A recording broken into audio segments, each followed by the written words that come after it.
Welcome back to The Explainer. Today, we are taking a quick, high-energy, and honestly fascinating deep dive into one of the most unique methods of crisis management you'll find in ancient history. We're keeping this explainer tight, around 3 minutes, as we look at the biblical book of Numbers. It's a story that perfectly illustrates how a massive challenge to authority was handled back in the ancient world. Let's get right into it.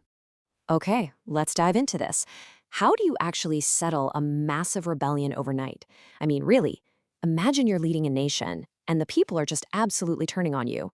This isn't just some minor, everyday disagreement. We're talking about a dramatic, high-stakes dispute where the very survival of the community's leadership is literally on the line. Part 1, the leadership crisis.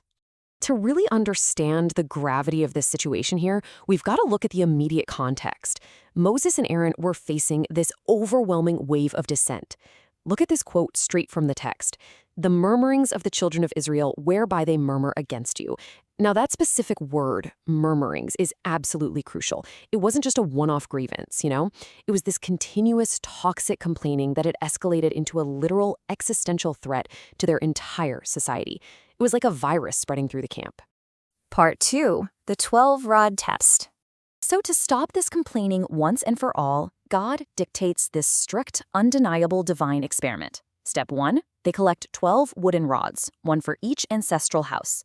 Step 2, they write every prince's name clearly on their respective rod, with Aaron representing the house of Levi. And step 3, they lay them all up in the tabernacle of witness overnight. It's an incredibly structured, highly visible process, right? It was perfectly fair and completely transparent to all 12 princes. Let's look at this timeline, because this is where the tension really builds. Day 1, the rods are laid before the Lord. Then comes the overnight, the divine wait. Just imagine the intense anticipation. You've got the Israelites sitting out there in the desert camp, waiting outside the tent to see whose completely dead piece of wood would somehow show a sign.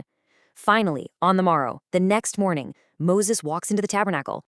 Part 3, the almond miracle. Now, what's really interesting about this visual breakdown is the spectacular morning reveal. Just look at this escalating progression from verse 8. Aaron's rod for the house of Levi didn't just show a little green sprout.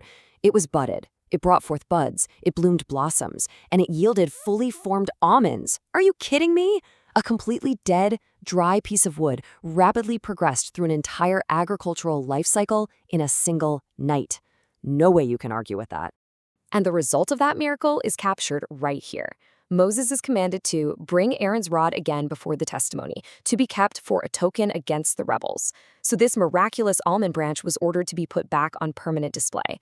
It served as a physical, undeniable token to finally silence all those murmurings, ensuring that people wouldn't face ultimate destruction. Part 4, the dramatic aftermath. Now, you might logically think the Israelites would see this definitive proof, nod in calm acceptance, and maybe apologize. But they don't. Just read this reaction from verse 12. "Behold, we die, we perish, we all perish." It's incredibly melodramatic. There is this sudden, almost humorous contrast happening. Like yesterday, they were filled with all this arrogant rebellion, demanding equal power. Today, faced with actual undeniable divine authority, they are in absolute existential terror of even coming anywhere near the tabernacle. Talk about a 180.